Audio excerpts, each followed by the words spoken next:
100 years separates their reigns. Different eras, different societies, almost different worlds. Two women, Elizabeth and Victoria. Two queens who have steered their course through periods of extraordinary change. In the British monarchy's 1,000-year history, their like has rarely been seen. Their longevity is unrivaled.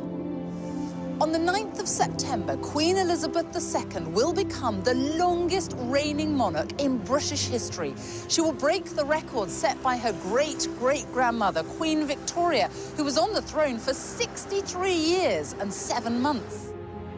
Yet they became monarchs unexpectedly at a young age. Neither Queen Victoria nor Queen Elizabeth were born to be queen, and indeed, there was no great expectation that either of them would be. I think certainly we'll look back and say there's been the biggest change in society under these two female monarchs. I think history will look back on them both and compare them because it's really so incredibly unique. And both of them symbolize their country, and that's what's so wonderful about monarchy. It is a symbol above politics. But what does it take to be a monarch who defines an era? One who has the power to capture the hearts and minds of people at home and abroad. She's just brilliant. At her age, to be still doing things like this, it is just fantastic. I never really got this whole queen thing, to be honest. I really didn't, but I've got it now, and I just... Okay, sorry, I posted on Facebook that I've fallen in love with the queen. As the Queen reaches this milestone, we look at the long reigns of two extraordinary women and ask how they've managed to provide such enduring stability in an ever-changing world.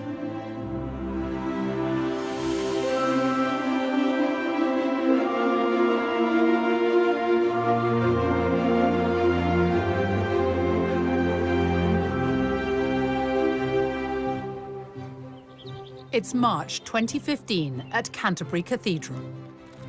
And here she is, Elizabeth II, the face of the modern monarchy.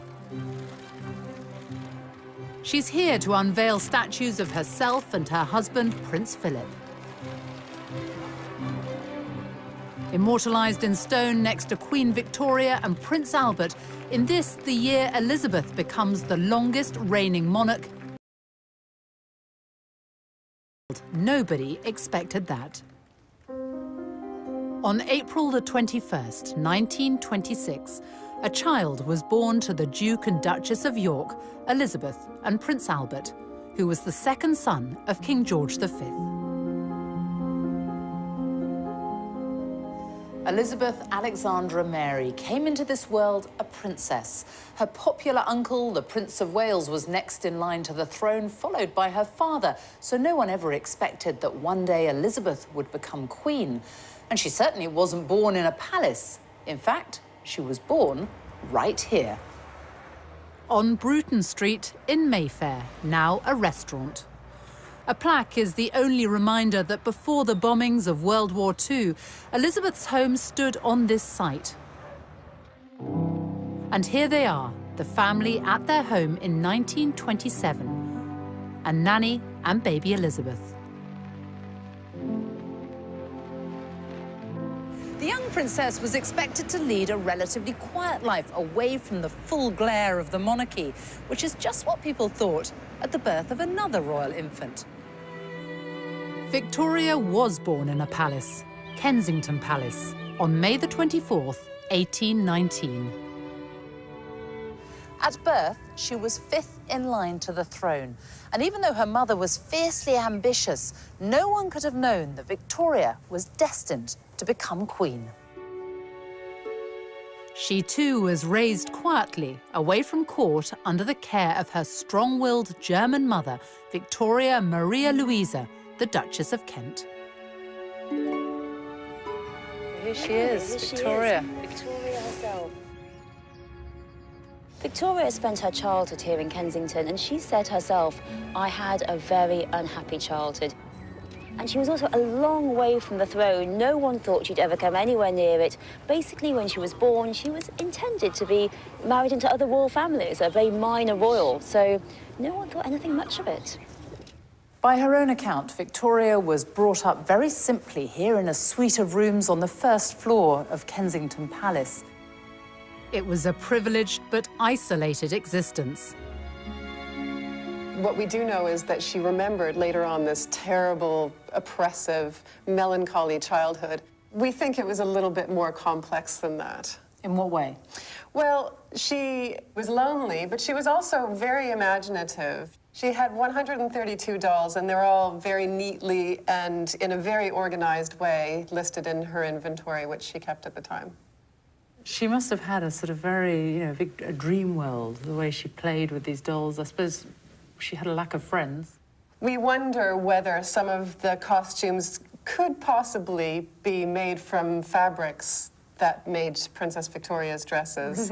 That's not something we're able to prove, but it's a possibility. Before she was 1, her grandfather and father died. And when her uncle George IV passed away, another uncle became king, which meant she was next in line to the throne at the age of 11. Life became even more restrictive.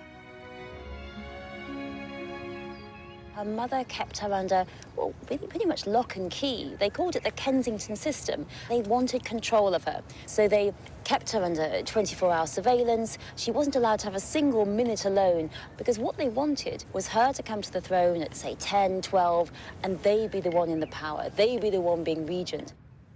She was sheltered and protected, and she even shared a bedroom with her mother until the day she became queen at the age of 18.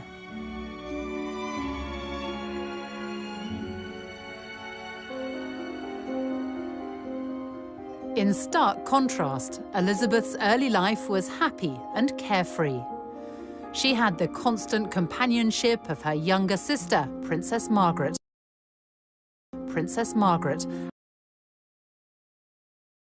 We four. They had the common touch. They had ordinary Scottish nannies.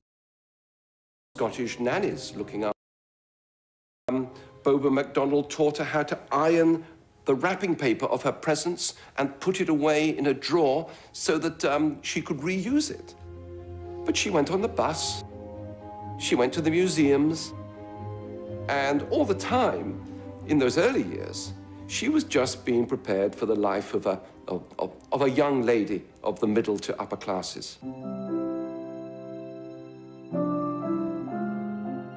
But all that changed suddenly in 1936. It was the year of the Three Kings. In January, King George V, Elizabeth's grandfather, died.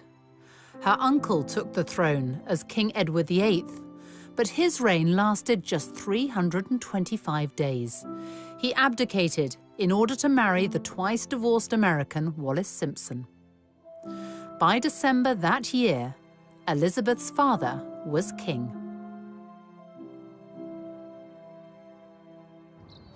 Elizabeth moved here to Buckingham Palace with her family at the age of just 10. Her father was now king, and it must have been a huge change for the young princess, who until then had been raised in a more modest family home, albeit in Mayfair. It was 1937, exactly 100 years after Queen Victoria had arrived here at the age of 18. Victoria left Kensington Palace just weeks after becoming queen. Her first requests were for time alone at last away from her mother and a bedroom of her own. She got much more than that. Victoria became the first monarch to make Buckingham Palace her official residence.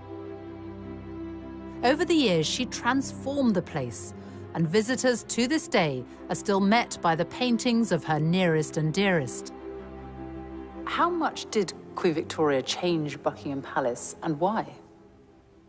Well, I think she wanted to make it a centre of court life, and court life, I think, of a very different sort. I mean, the thing about the monarchy in the middle of the Victorian period was that it became respectable for the first time.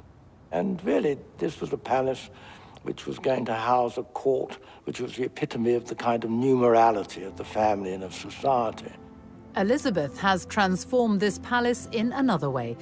In 1962, she opened the Queen's Gallery to give the paying public access to the royal art collection. In 1993, she opened the doors even wider. Tens of thousands now take the chance to wander through the staterooms, with ticket and gift shop sales going towards the upkeep of the artworks.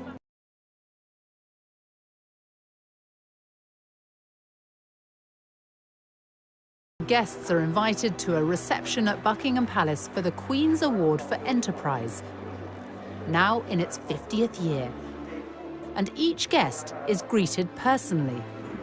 It means a huge amount to these businesses. You could be in China, you could be in India and Brazil. People will see the emblem of these awards and they will know that you've got that because you're a very successful British business, and it actually then leads to more business, which is great news for Britain. Such a boost to me personally, to my confidence as a businesswoman, but obviously to the business. I've met so many fantastic other businesses, so I look forward to a lot more business networking as well. The questions she was asking tonight were quite interesting. They were very business orientated, and she obviously knows what's going on, which is great, you know. The Queen herself is such an inspiration for all of us. And so for women in general, I think, you know, I mean, an inspiration of hard work, dedication, you know, like what entrepreneurs should look up to.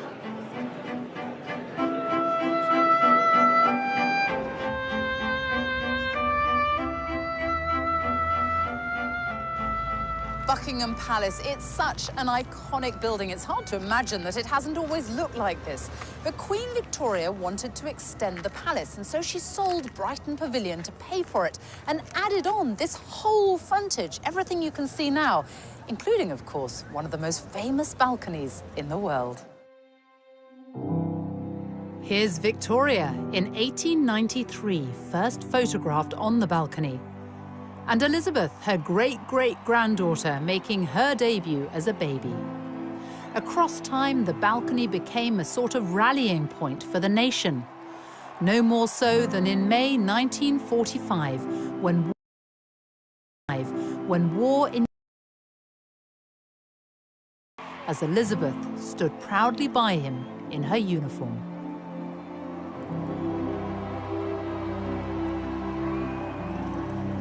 Growing up during World War II shaped the future Queen. In 1940, she was the teenager who gave this radio broadcast for children forced to evacuate their homes. My sister Margaret Rose and I feel so much for you, as we know from experience what it means to be away from those we love most of all. You would have thought that the royal family would have been moved a long way away to safety, but instead the princesses came here. They lived here in Windsor Castle for much of the war, and the castle was stripped of all its finery. The paintings were removed and hidden in caves in Wales and other places. And it was a very much diminished castle, except for the magnificence of the buildings. There was a big air raid shelter built under one of the towers, which no one liked using, but they did when the air raid sirens sounded. As the bombing raids of the Blitz hit, it was suggested that the princesses should be evacuated, to which the Queen Mother had an immediate reply. She said, "The children would never leave without me. I would never leave without the king, and the king will never leave." Indeed, in September 1940, the king and queen were very nearly killed when a German bomber flew up the Mall and dropped its bombs directly on Buckingham Palace. They concealed how nearly they came to death. They realized instantly that they had to be the focal point of the nation at war. And that was transferred to Princess Elizabeth, and we have seen that ever since, duty is what has defined her and led her and inspired her. Elizabeth, unlike Victoria, was able to learn the art of being a monarch from her parents. But both entered public life in the same way and in the same place, each showing their commitment to the armed forces.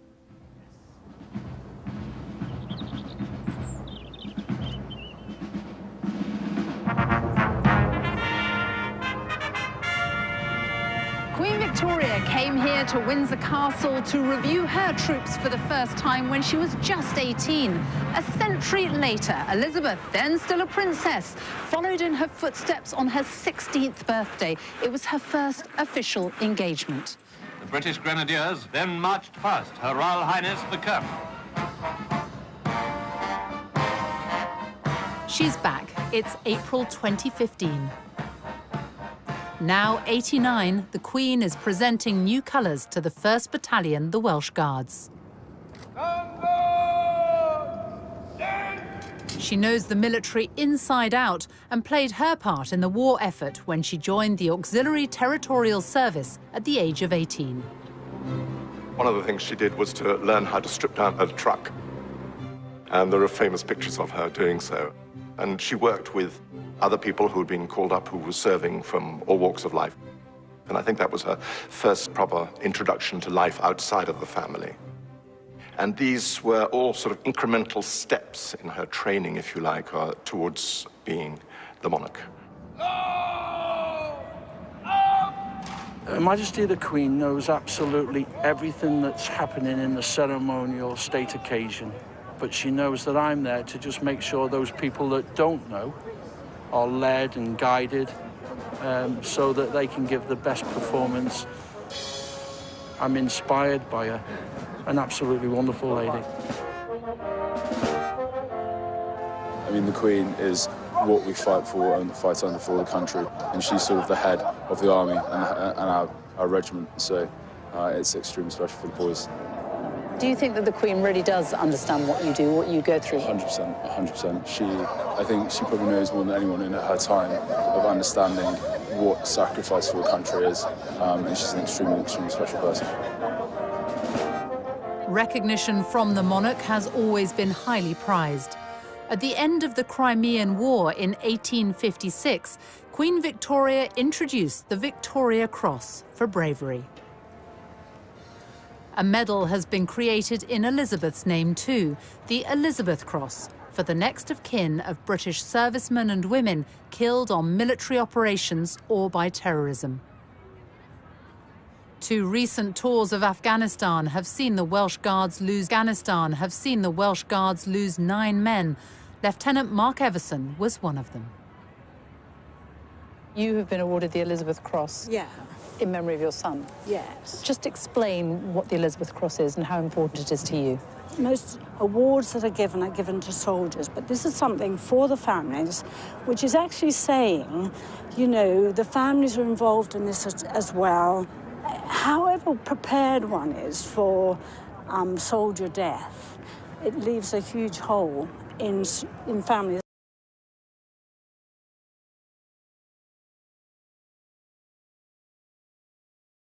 This memory, this little cross signifies that, really. Elizabeth is the daughter, mother and wife of military men. By her side today, as he has been for every step of her reign, is Prince Philip, the Duke of Edinburgh.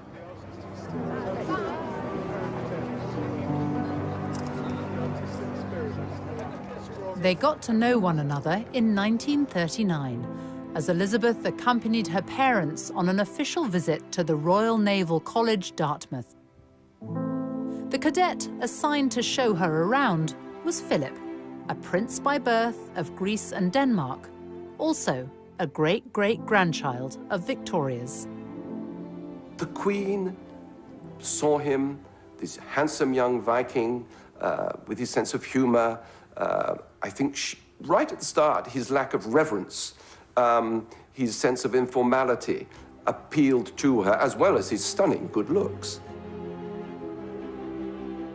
They became pen pals, with Elizabeth keeping a photo of a bearded Philip as he fought for his adopted country, Britain.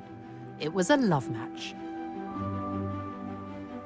And in 1946, after a holiday at Balmoral, they got engaged, and though secretly, because the King and Queen asked them to postpone the public announcement until the following year. The royal family and Princess Elizabeth's fiancé have permitted these special film studies to be made in response to the rapidly mounting worldwide interest in the forthcoming royal wedding on the 20th of November in Westminster Abbey. I am Alexandra Mary. Take thee, Philip, Take thee, Philip, to my wedded husband, to my wedded husband. to have and to hold. They wed when Elizabeth was 21.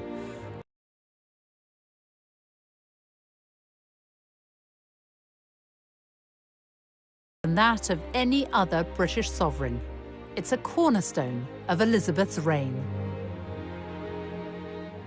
As she's said in several tributes to him, he is the rock on which her work as a monarch has been based.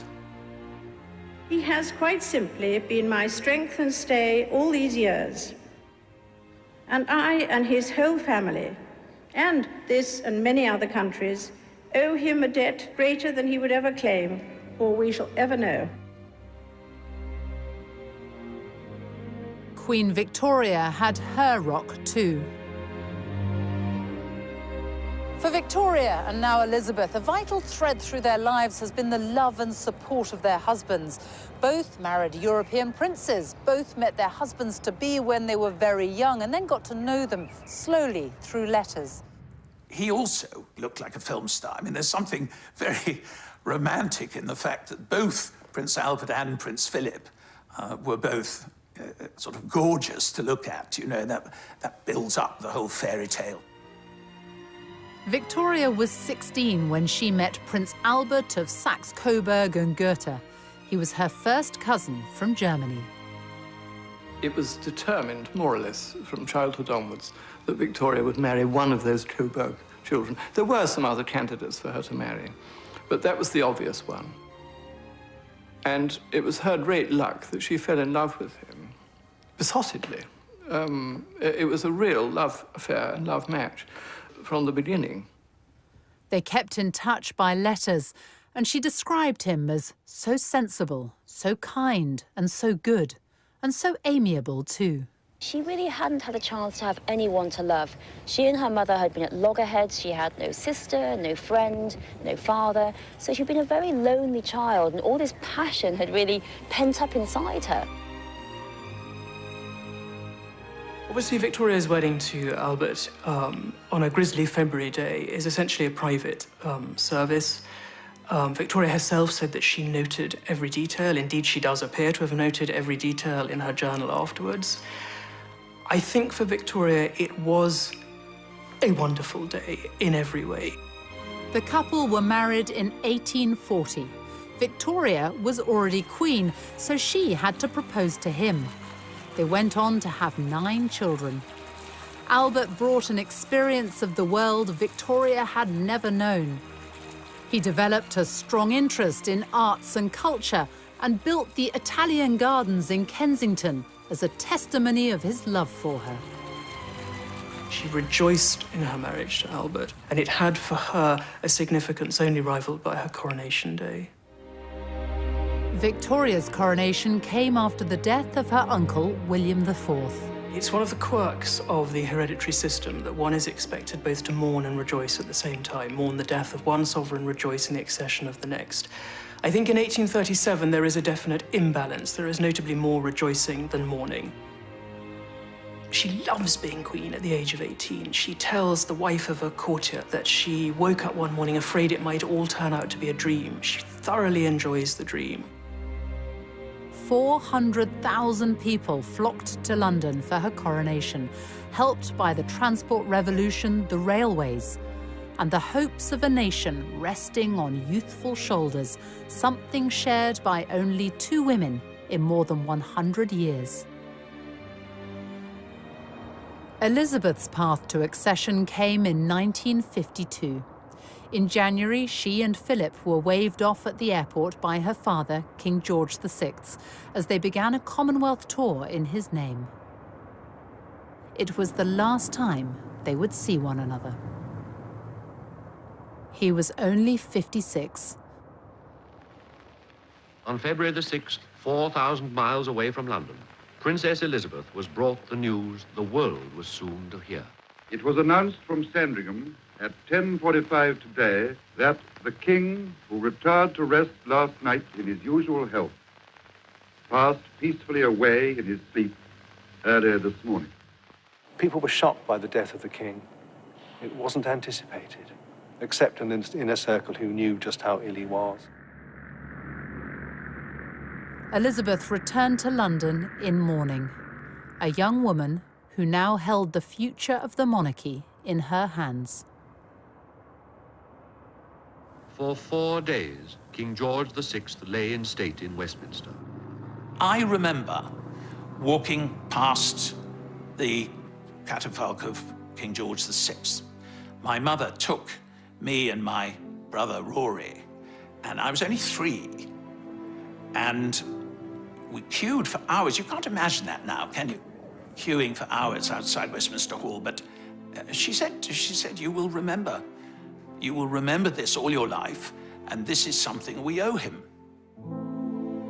The nation mourned for the man who had saved the British monarchy. He passed on the essential value of duty to his daughter, something his great-grandmother, Victoria, understood well herself. In 1838, Queen Victoria, at the age of 19, came here to Westminster Abbey for her coronation. Just over a century later, her great-great-granddaughter Elizabeth followed in her footsteps and was crowned right here in the very same place. More than 8,000 people packed the Abbey that day, and millions were watching on the television around the world. Elizabeth was 27 years old and the mother of 2 young children.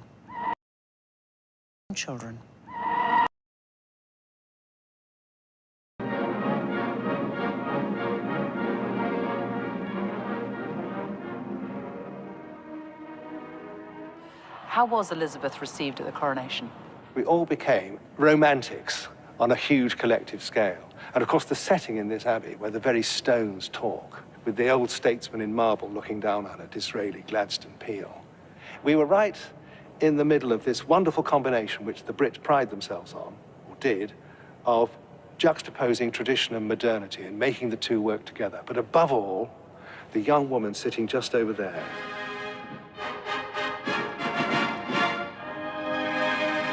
Seared across the Velcro of memory, and it's a very dazzling searing because post-war London was very drab.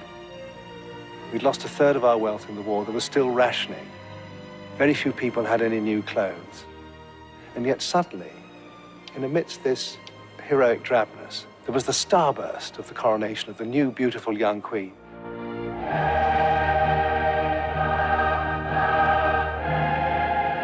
I remember it. I was on Victoria Embankment, and it was a kind of magic moment when the great golden coach went by, and then this smiling figure.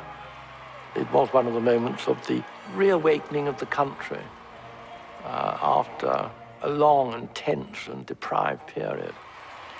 And for those who weren't there, thanks to the revolution of television, the nation could watch from their living rooms. 27 million people in Britain in June 1953 watch at least half a day's television coverage. The number of BBC licence holders doubles that day. So there is this sense of what newspapers refer to as coronation fever. We've only known in recent years that it was, in fact, the Queen who said, yes, it ought to be televised. An acknowledgement that the monarchy, as it were, belongs to the people. You've got to, with the new means of communication. And then this smiling figure, just all the diamonds refracting, with the Duke of Edinburgh. But I mean, I remember it so absolutely vividly. 5 months after her coronation, Elizabeth returned to the Commonwealth tour she'd begun before her father's death. Now she was Queen and also head of the Commonwealth of Nations, which, from small beginnings, has expanded during her reign to take in 53 countries. She has visited almost all of them. I think historians will look back on the reign and achievements of Elizabeth II and pick out the Commonwealth. The Commonwealth is a real family, so successful that countries that are not former British colonies have asked to join and been allowed to join. For Victoria, she was Empress of India, with the reach of a global superpower, the British Empire. Not that she saw much of it. Britain did rule half the world and it stretched everywhere from Canada to Australia and included great tracts of Asia and Africa. And it's true that Queen Victoria didn't visit any of these places. She was very much in touch and thinking about them a lot. She became besotted with India and Indian culture in her later years. She taught herself Hindustani, and she could speak a little bit of Urdu. She would have loved to go to India, but they didn't let her. So in her mind and her spirit, she traveled, completely unlike Queen Elizabeth, who actually travels. Queen Elizabeth II has crisscrossed the globe for more than 60 years. Here and abroad, she has shaken the hands of history. It's June 2015, and once again, the red carpet is laid out on foreign soil. This is Berlin's take. This is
but that will not faze the most well-travelled monarch in history. The Queen first came to Germany on a state visit in 1965. It was a country still divided by Cold War communism. Her visit was a gesture of solidarity and a step towards normalizing relations with Germany in the decades after World War II. People still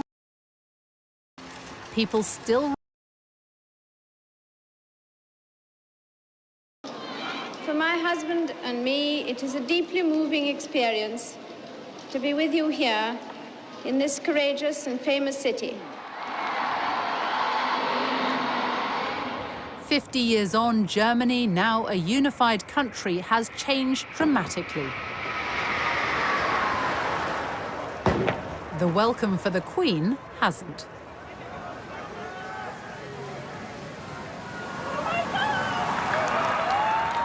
Wherever the Queen goes, she brings with her a sense of occasion, and there's been real excitement here in Germany in the run-up to this visit. She's on every front page today, and the papers are full of what to do, what to wear if you meet her. And German television has been running British-themed programmes. And that's the thing about the Queen. Wherever she goes, she brings with her an indefinable something that no one else can. The Queen is our big differentiator in the eyes of many of our foreign partners and friends. They deal with other governments, they deal with other heads of state, but the Queen is something completely unique. And you see that in the reaction of the crowds lining the streets.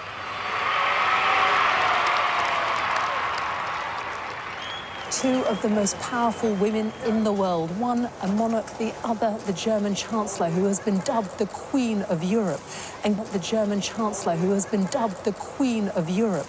And given the question mark over the future of Britain in the EU, the timing of this state visit is being seen as something of a diplomatic coup.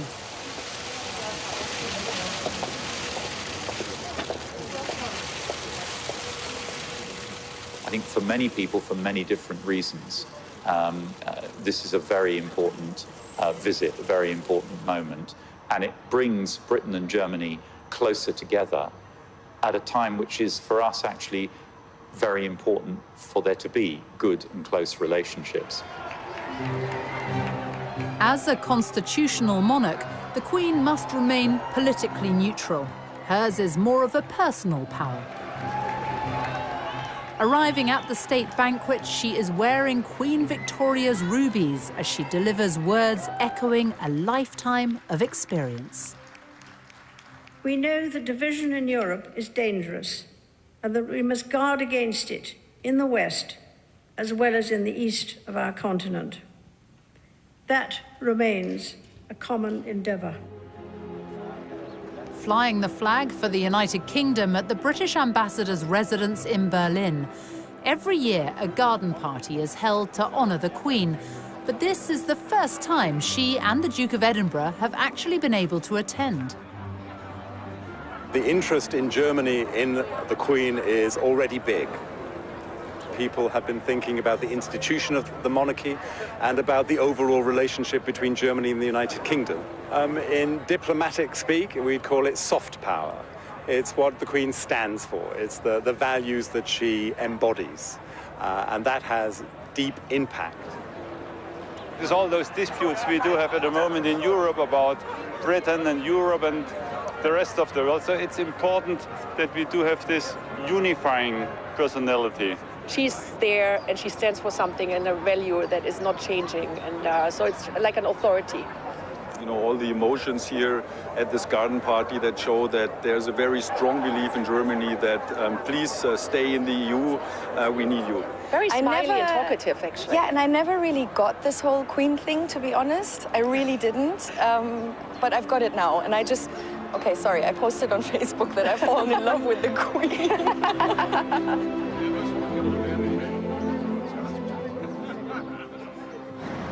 In Germany's modern democracy, sections of the wall which once separated East from West in the Cold War now stand only as symbolic fragments. And this is a country which remembers its deeper past, those who were killed in one of the most dreadful persecutions in history.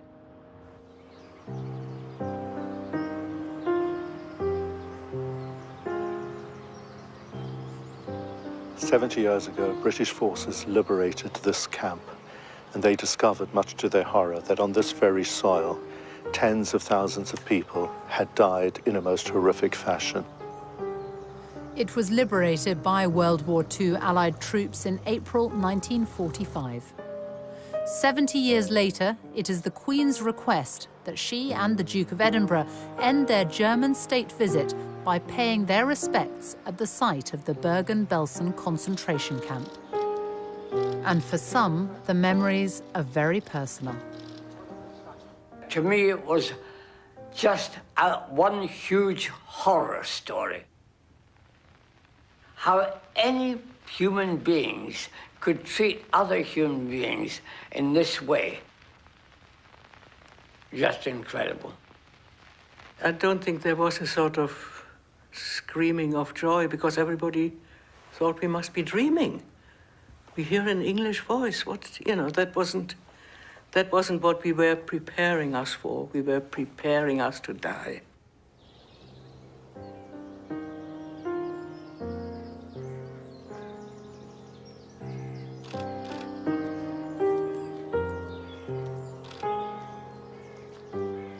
her visit shows that she takes human suffering seriously.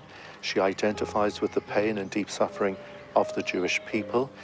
And together with so many other people, she's absolutely determined to guarantee that the horrors that took place here in Belsen will never happen anywhere else again.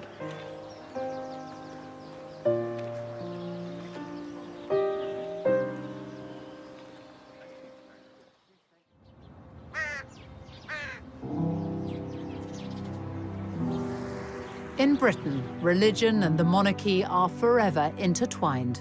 Since King Henry VIII famously separated the English church from Rome, every monarch has become defender of the faith and head of the Church of England. Victoria. She was devout, outspoken on church matters. She even wrote about her views on sermons in her diaries. I think that sincerity of faith is something that Queen Victoria shares with Elizabeth II. I feel absolutely sure that both women, in what is unquestionably a very lonely position, have felt upheld at moments, many moments possibly in their reign, by a very strong Christian faith. Many have found the practice of quiet personal reflection surprisingly rewarding, even discovering greater spiritual depth to their lives. In her Christmas broadcasts, she talks often about how the teachings of Christ are what inform and inspire her.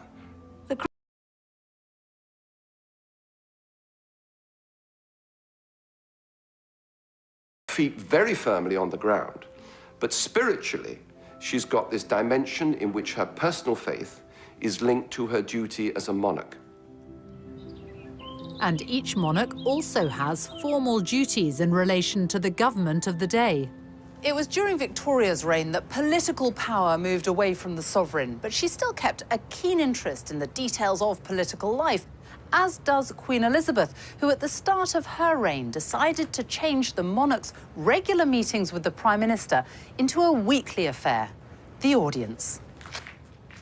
When Parliament sits, the Prime Minister arrives for their regular meeting, where the Queen has what's been described as the right to be consulted,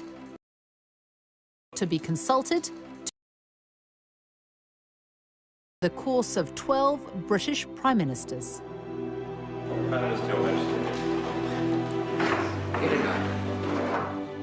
Her first PM was Winston Churchill, who'd known Elizabeth since she was a child and was the only elected Member of Parliament under both Victoria and Elizabeth. Well, Churchill was in love with her. There's no other way of putting it. A member of his private office said that he was dotty about her and felt very protective of her and wanted to ease her into the duties of monarchy. And she receives the red boxes daily, containing cabinet and foreign and Commonwealth papers. She's been terribly well informed. When you think about it, the first weekly intelligence summary she got from the Joint Intelligence Committee in February 1952 would have had at least a section on it, I'm sure, of Stalin's capabilities and military intentions. Can you imagine it? The long reigns of Elizabeth and Victoria mean they have had to steer their way through periods of extraordinary change. Queen Victoria's reign saw the Industrial Revolution, economic progress, and the growth of the British Empire. Scores of grand buildings went up during the Victorian age, many of which are still with us today, like this one, the Victoria and Albert Museum. It houses one of the largest collections of decorative art and design in the world.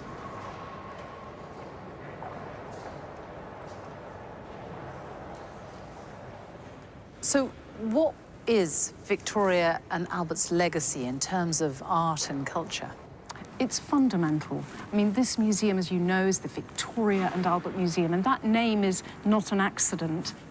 It was renamed the Victoria and Albert Museum in 1899, and it was one of Queen Victoria's last public appearances when she came to lay the foundation stone of the front of our museum. How big a role did Victoria and Albert have in bringing the arts to the people? Throughout her life, and indeed throughout Albert's life, they were actively promoting education and culture art and science. This whole complex at South Kensington is thanks to the way they supported and promoted these activities. So much so that this area became known as Albertopolis, also taking in the Albert Memorial, Victoria's vast tribute to the man she adored, who died at the age of 42. The great expansion seen in the Victorian age has not been repeated during Elizabeth's reign. Instead, there have been huge leaps in science, technology, medicine, even space travel, and far greater freedom and tolerance. In an age of rapid innovation and cultural change, the Queen recognises pioneers from every field. At Windsor Castle, she has a gathering of the holders of the Order of Merit. It's a celebration of the elite from music, art, medicine, astronomy, architecture, theatre. Queen Victoria may have been the first monarch to try the telephone with none other than the inventor Alexander Graham Bell. But it was Elizabeth who, in 1958, made the first direct-dialed long-distance telephone call. This is the Queen speaking from Bristol. Good afternoon, Lord Provost. Good afternoon, Your Majesty. She was the first British monarch to send an email in 1976, and has a Twitter, Facebook, YouTube, and Flickr account in her name.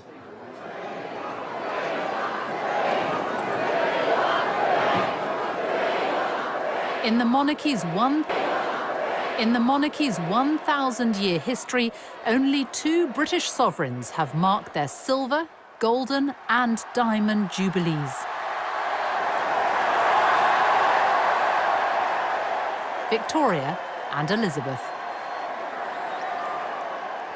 To mark her 60 years on the throne, Elizabeth chose to be photographed in front of the Queen Victoria Memorial with the diamonds worn by Victoria more than a century earlier. And if a Jubilee celebration is a test of popularity, it's one the Queen easily passed. Hundreds of thousands turned out to celebrate.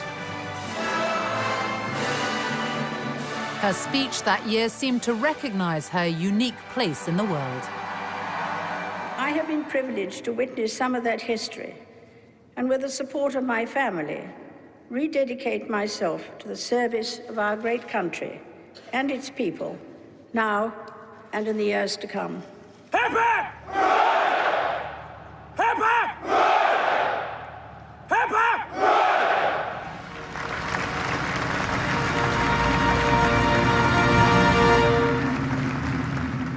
And then that same year, for the London Olympics, the Queen was cast.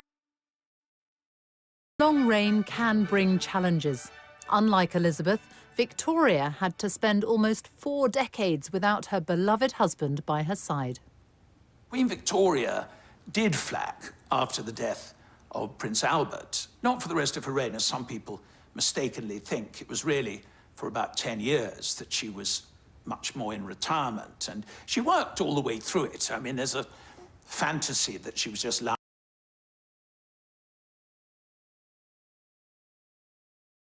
years. The politicians constantly feared, because she was so reclusive and shy and didn't like waving from balconies and didn't wear crowns, that somehow or another she was out of touch. And in a very mysterious way, she wasn't. In June 1897, Queen Victoria was persuaded to make an effort for her Diamond Jubilee. She was captured in this rare footage, and she had an empire to call upon. London had never seen anything like it. The Bengal Lancers, people from all over the world, African warriors, parading through the streets with all their wonderful costumes and uniform. It was partly a demonstration of this extraordinary political stability, that this institution, which had been so fragile in 1837, was now going stronger than ever in 1897, thanks to this very eccentric, clever but strange woman sitting in an open carriage riding through the streets of London in a black bonnet. The whole place was alive with excitement. Both Victoria and then Elizabeth came here to St Paul's Cathedral to mark their Diamond Jubilees. For Victoria, who by then was 78, it was a rare public appearance. She was still mourning Albert decades after his death. And she was frail, too frail to climb these stairs and go inside. So instead, when her carriage drew up here in front of jubilant crowds, she remained in it, and the whole service came out to her.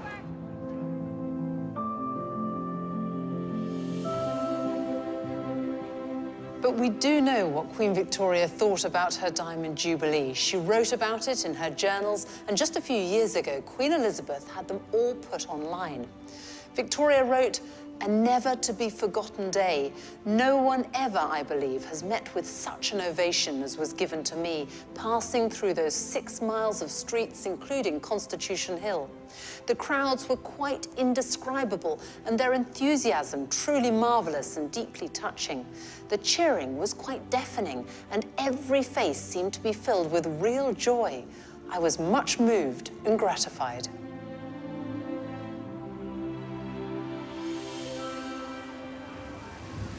As well as being visible, the monarch must connect with every part of the United Kingdom.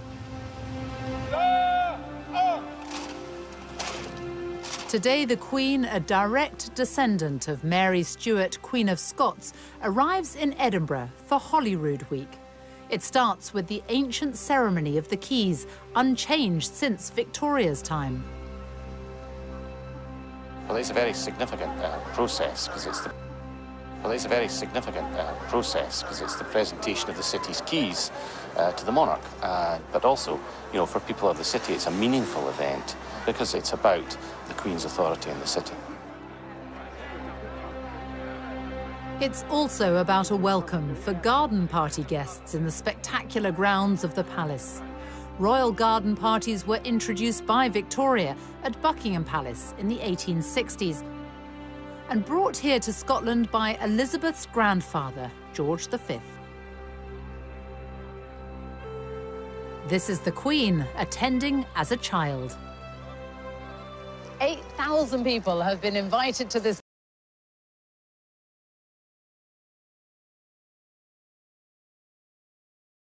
and heritage.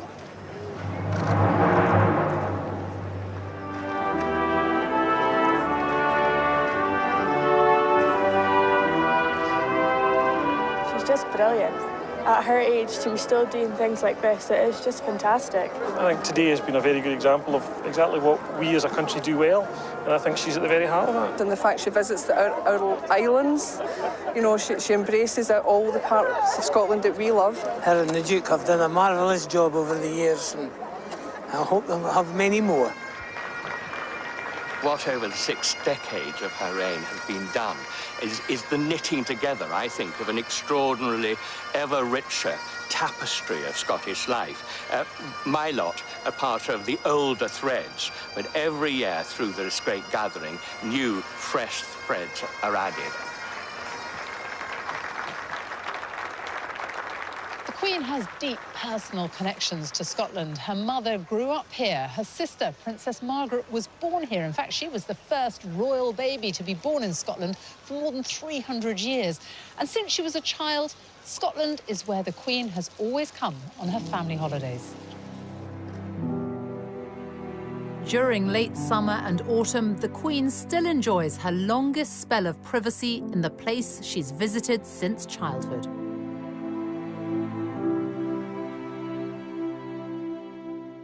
It's a tradition started by Victoria, who in her 20s was only the second reigning British monarch to venture north of the border since the days of Charles I. Queen Victoria and Prince Albert fell in love with Scotland. Prince Albert saw Germany in it. He was reminded of Germany, the sort of forests of firs and all that kind. Queen Victoria was privy to a kind of ordinary life up there that was more difficult in Windsor or in London. Victoria did deer stalking and watercolours and long walks in the heather and getting rained upon and all that. I think there's something about its sort of vastness when you get up into the Highlands, and that sense of being far away in this kind of mountain kingdom. Victoria and Albert bought land here, which they developed, building the magnificent Balmoral Castle. Balmoral was very carefully chosen up on a bluff with the forest quite far back and the water very much below and so on. And it became their own place. You know, it wasn't a house of the British monarchy. It was the house of Victoria and Albert. And that meant a great deal to her. The home, lovingly designed by Albert for Victoria, now belongs to Elizabeth. A private residence, but no longer just a royal idyll. For 18 weeks of the year, it's open to the paying public. As she grew older, Victoria spent much of her life at Balmoral. She was here on Wednesday, the 23rd of September, 1896, the day she overtook her grandfather, King George III's record. She wrote, "Today is the day on which I have reigned longer by a day than any English sovereign." Just days after Victoria had become the longest reigning monarch, she was pictured right here beneath the terrace at Balmoral. It was a very special moment, and that's because it was the first time that Victoria had ever been captured on film.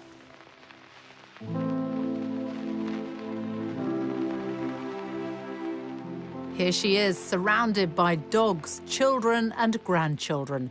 Victoria, a focus of national unity, who chose to mark her momentous day quietly. Elizabeth will also be in Scotland, but will carry out some official engagements.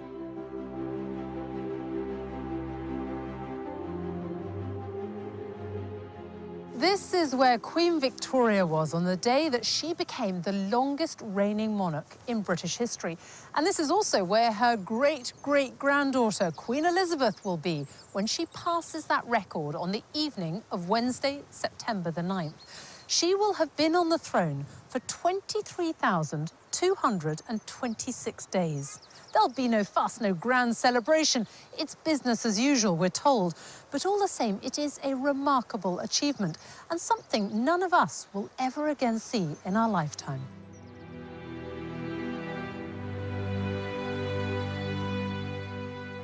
Even for those that don't think about the monarchy or don't follow it particularly, the fact that she is there and it's there as an institution and she never puts a foot wrong.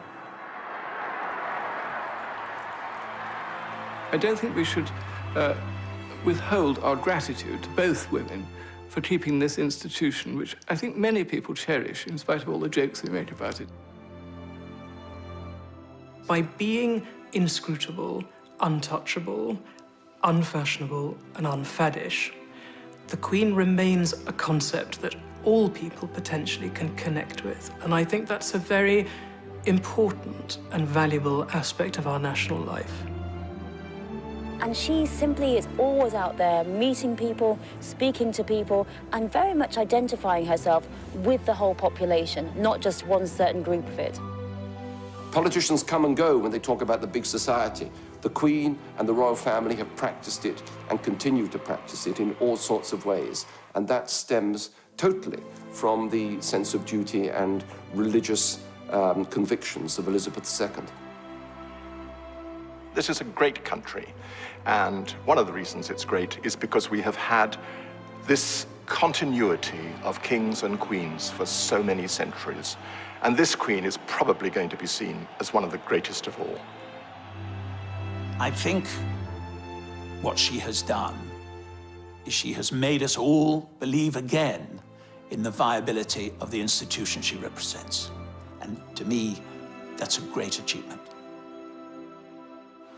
I declare before you all that my whole life, whether it be long or short, shall be devoted to your service and to the service of our great imperial family to which we all belong.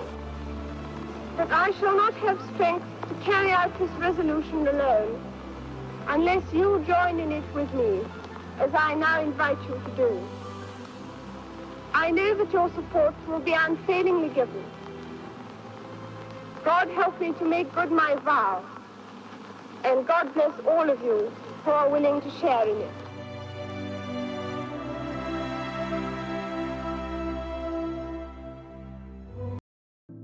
Palace. It's such an iconic building. It's hard to imagine that it hasn't always looked like this. But Queen Victoria wanted to extend the palace, and so she sold Brighton Pavilion to pay for it and added on this whole frontage, everything you can see now, including, of course, one of the most famous balconies in the world. Here's Victoria in 1893, first photographed on the balcony. And Elizabeth, her great-great-granddaughter, making her debut as a baby. Across time, the balcony became a sort of rallying point for the nation. No more so than in May 1945, when war in... as Elizabeth stood proudly by him in her uniform.